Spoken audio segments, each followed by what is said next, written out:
Hello y'all, it's Ryan Blosser with Shenandoah Permaculture Institute, and I'm back for a 2-minute tip on growing a tomato in a 5-gallon bucket.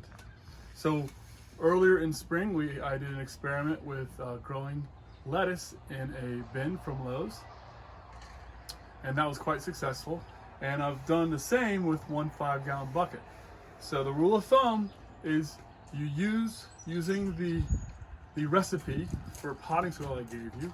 You want to go ahead and fill this up as close to the top as you can, because it'll sink quite a bit.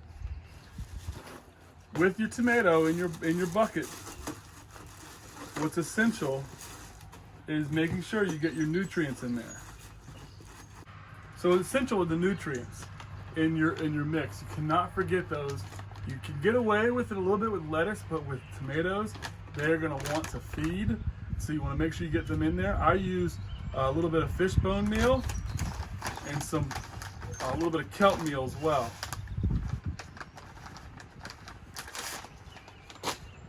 The key to remember with this is, with your 5-gallon bucket, it's got holes drilled in the bottom, same way I did with the tub.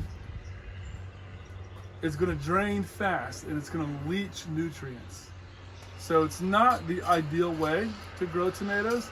It is an effective way if you don't have space to plant in the ground.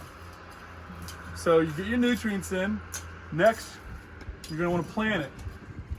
And so you can see this tomato is pretty old and ratty. So what I'm going to do is plant it super deep in this 5-gallon bucket and pull off some of the old leaves.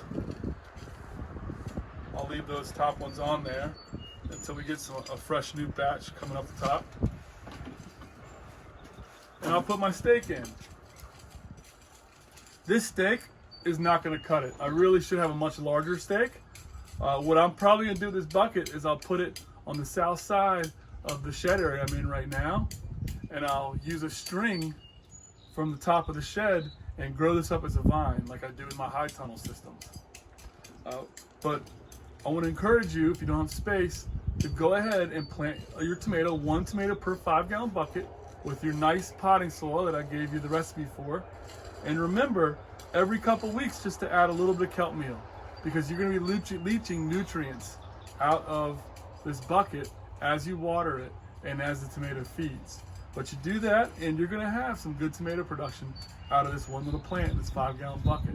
So there's no excuse not to grow food. We should all be growing our own food, and that's what I hope for each and every one of y'all. Have a great day, y'all.